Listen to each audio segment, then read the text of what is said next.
A mass-market electric car. This idea seems simple, almost obvious, but it hides a trap that has already brought down much larger and much older automakers than Tesla. For years, the question that has been on everyone's mind in the automotive sector is the same. When will an electric car cost what an average person can truly afford, without needing to be a tech enthusiast or have an above-average salary? This question returned with full force in 2026, when rumors and information about the Model 2 began to take shape, and the automotive world began to observe Tesla's every move with an attention rarely seen in the sector. What many people don't realize is that there's a huge difference between wanting to make a cheap car and actually doing it without going bankrupt in the process. When a car manufacturer decides to launch a more affordable model, it's not just cutting some options from its catalog. It's facing a brutally difficult equation where every penny saved in one area can cost twice as much in another. The history of the industry is full of examples of companies that tried this move and ended up with such tight margins that the model was quietly discontinued a few years later, as if it had never existed. With electric cars, this problem becomes even more complicated because the cost structure is completely different from that of a combustion engine car. In a traditional vehicle, the engine is expensive, but it scales well. A smaller engine costs less, and this difference appears in the final price. In an electric car, however, the battery dominates everything. It is the heart, the lungs, and the skeleton of the car all at once, and it doesn't obey the same logic. Reducing the size of the battery doesn't reduce the cost proportionally, and this creates a serious problem for any manufacturer that wants to reach the $25,000 price range. If Tesla simply tried to shrink the Model 3 or Model Y, the result would be a car that looks cheaper on the outside but still costs almost the same to produce. The customer would pay less, feel they received much less, and the automaker would still have terrible margins. This is the kind of situation that doesn't work for anyone, neither for the buyer nor for the manufacturer. And that's exactly why the Model 2, if it arrives on the market in the second half of 2026, as speculated, will need a completely different approach from anything that has been done before in the segment.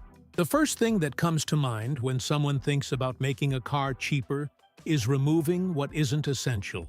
No heated seats, no giant screen in the center, no sophisticated finish, no steering wheel with integrated controls. It seems logical, it seems obvious, and that's exactly where the mistake lies.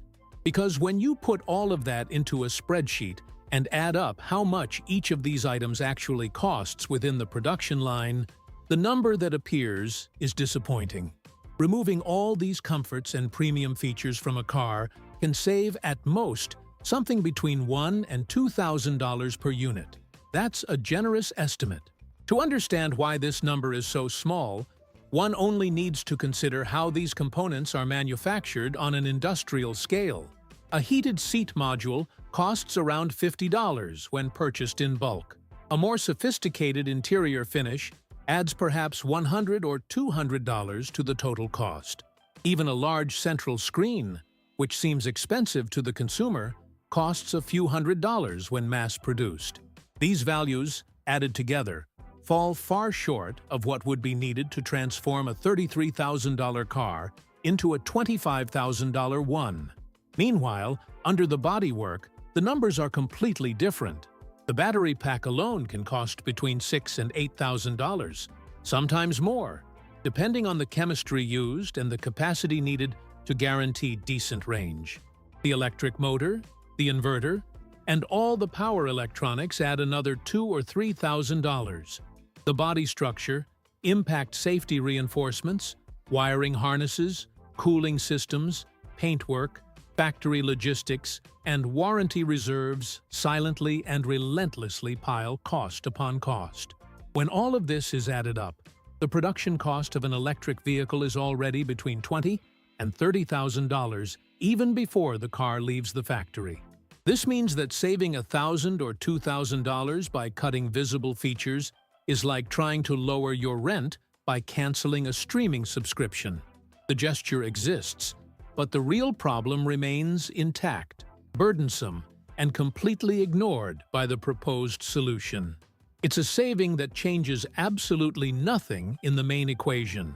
If there's one component that defines the price of an electric car more than any other, that component is the battery. Not the design, not the onboard technology, not the interior finish, the battery.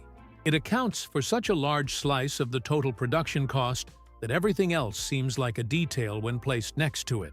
And the central problem that Tesla needs to solve to reach $25,000 necessarily involves this part. There is no shortcut, no creative solution that bypasses this point. The battery needs to become cheaper, and that's harder than it seems. With combustion engines, the logic of scale works much more directly. A smaller four-cylinder engine costs significantly less than a turbocharged six-cylinder. The difference appears in the cost of materials, machining time, and the physical size of the parts. This reduction translates into real and proportional savings. With batteries, this relationship doesn't work the same way. To guarantee a range between 250 and 300 miles, which is the minimum acceptable for a car that will compete in the mass market, a battery pack with sufficient capacity to cover that distance is necessary. And this pack costs between $6,000 and $8,000, regardless of whether the surrounding car is large or small. This means that a compact electric car can cost almost the same to produce as a mid-size one, simply because the battery needed to make it useful in everyday life is practically the same. The smaller body saves some steel, some plastic, some trim material, but these gains are marginal compared to the weight that the battery represents in the total cost.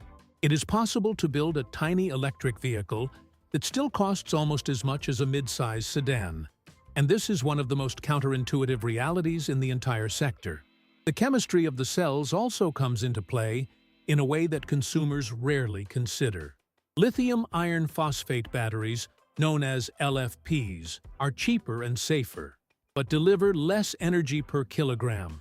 This means that to maintain autonomy, more cells are needed, increasing weight and cost. Nickel-manganese cobalt batteries deliver more energy per kilogram, but the materials are more expensive, and the supply chain is more unstable. Each choice has a price, and none of them definitively solves the problem with the technology available today. If the battery can't simply be shrunk to make it cheaper, and cutting internal features barely moves the needle, the solution needs to come from somewhere else, and that place exists, but it's invisible to those outside the factory. It's called shared component scaling, and it's one of the most powerful tools any automaker can use when it has a portfolio large enough to take advantage of it. The central idea is simple. The more identical units of the same component you buy, the cheaper each unit becomes. And the price difference between buying 100,000 parts and buying 2 million of the same part can be absurdly large. In the traditional automotive industry, this principle has always existed, but it was limited by the fact that each model often used slightly different components from different suppliers with slightly different specifications. This fragmented the automaker's purchasing power and reduced its ability to negotiate lower prices. When Tesla decides that the Model 2 will use the same motors, the same inverters, the same onboard computers, and the same software architecture already present in the Model 3 and Model Y, it is doing something much smarter than it seems at first glance. It is consolidating purchasing volumes on an industrial scale. The financial impact of this is concrete and measurable. Saving $200 per engine may seem small in isolation, but when that engine is purchased in volumes of 1.5 to 2 million units per year, that saving translates to $300 to $400 million. Distributed per car, it represents a silent and efficient reduction that the buyer will never notice on the dashboard, steering wheel, or seats, but which appears directly in the final price. And this happens in parallel with other components: the electrical wiring, the control modules, the sensors, the cooling systems. Each shared component that saves $150, $200, or $300 adds up along the vehicle's bill of materials. When you look at the total, the accumulated savings can easily reach between $1,500 and $2,000 per car, without a single visible part having been removed or replaced with something of inferior quality. The car continues to function in the same way, with the same reliability, with the same operating system. The difference lies only in the efficiency with which each component was acquired and integrated into the production line. There's a number that few consumers know, but that haunts any automotive production engineer: 700 parts.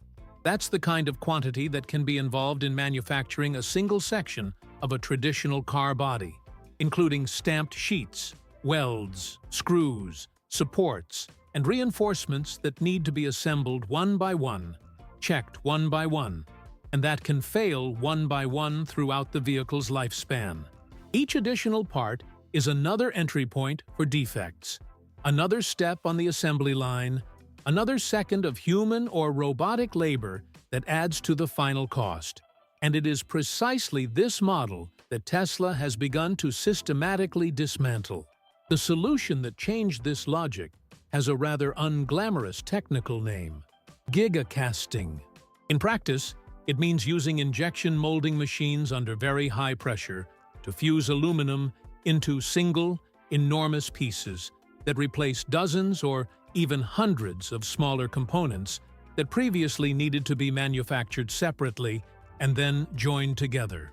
What once required a long sequence of stamping, welding, bolting, and inspection becomes a single piece coming out of a single mold. The reduction in complexity is immediate, visible, and financially powerful. The impact on assembly time is where this technology translates most directly into money. When you consider that the combined cost of labor, energy, equipment maintenance, and physical space in a modern factory can be around $60 per hour, saving just 30 minutes in the assembly process already represents $30 per vehicle. But the simplification that gigacasting provides doesn't save 30 minutes at a single point on the line. It reduces time in multiple stages: stamping, welding, final assembly, quality inspection. Adding it all up, it's realistic to talk about up to 2 hours less work per vehicle produced. 2 fewer hours in a factory that operates on a scale of hundreds of thousands of units per year is not a small saving. In direct terms of labor and overhead, this represents between $60 and $120 per car. But the real gain goes beyond labor time. Fewer parts mean fewer robots needed, fewer welding tools, fewer conveyor belts, less factory space occupied, less equipment maintenance, and a naturally lower defect rate, since each point of union between two parts is a potential point of failure. When all these factors are accounted for together, the savings per vehicle can easily exceed $1,500. There's a cost embedded in the price of almost every car sold worldwide that most buyers never see, never question, and never truly negotiate. It doesn't appear in the technical specifications, it's not listed among the options, and it's not named in the purchase contract, but it's there, silently incorporated into the final price, like an invisible fee that the consumer pays without knowing exactly who it goes to. This cost is the dealership's margin, and it represents between $1,500 and $3,000 per vehicle, depending on the model, the region, and the market conditions. It's money that comes out of the buyer's pocket and never reaches the car. The traditional model of automotive distribution has worked the same way for decades. The manufacturer produces the vehicle, sells it to a network of independent dealers, and these dealers add their own margin before passing the car on to the final consumer. Beyond the dealer's direct profit, there are other hidden costs in this chain: financing the inventory of cars sitting idle in the lot, the operational costs of the showroom, regional marketing campaigns, sales incentives paid to salespeople. All of this goes to someone's account, and that someone is always the final buyer. Tesla has operated completely differently from the start. No independent dealers, no lots full of cars waiting for buyers, no commissioned salespeople trying to close deals at any cost. The customer configures the car online, pays the manufacturer directly, and receives the vehicle. This structure eliminates an entire layer of costs that would be unavoidable in the traditional model. And when we talk about eliminating $2,000 in distribution costs per vehicle, we're not talking about theoretical or hypothetical savings. We're talking about real money that simply ceases to exist in the equation. Adding these savings to those already achieved in the previous sections, the picture begins to make sense in a way that previously seemed impossible. $2,000 saved through shared components, plus $1,500 to $2,000 from simplifying the manufacturing process, plus $2,000 eliminated from the distribution chain. This already represents $6,000 to $6,000 of real cost reduction per vehicle, without removing any functional components from the car, without reducing range, without compromising safety. There's a way to evaluate a car that most people completely ignore when buying one. Everyone looks at the price tag, compares it to the competition, negotiates a discount, and signs the contract thinking they got a good deal. But the purchase price is just the beginning of a much longer calculation, which unfolds month by month, year by year, throughout the entire period the vehicle sits in the garage. And it's precisely in this complete calculation, when you add up everything the car will cost over 5 years of use, that the Model 2 begins to reveal an advantage that isn't visible in any technical specifications. The starting point is financing. Financing $25,000 instead of $35,000 under the typical credit conditions of a 60-month contract can reduce the monthly payment by somewhere between $120 and $150. It seems like a small detail, but over 5 years this detail translates into $7,000 to $9,000 less coming out of the buyer's pocket. This amount alone already outweighs any difference in comfort or features that the cheaper car may lack compared to a more expensive model. The math is straightforward and leaves little room for debate. Next comes energy efficiency, which works quietly but consistently. A smaller, lighter vehicle naturally consumes less energy per kilometer driven. If this reduction in consumption is on the order of 20 to 25% compared to a larger model, and the owner drives about 12,000 miles per year, the savings on the electricity bill can be between $40 and $60 per month.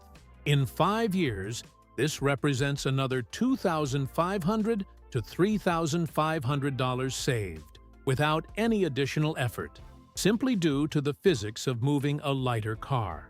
Insurance factors into this equation in a way that surprises many people. Lower value vehicles tend to have lower insurance premiums because the replacement cost in case of total loss is proportionally lower.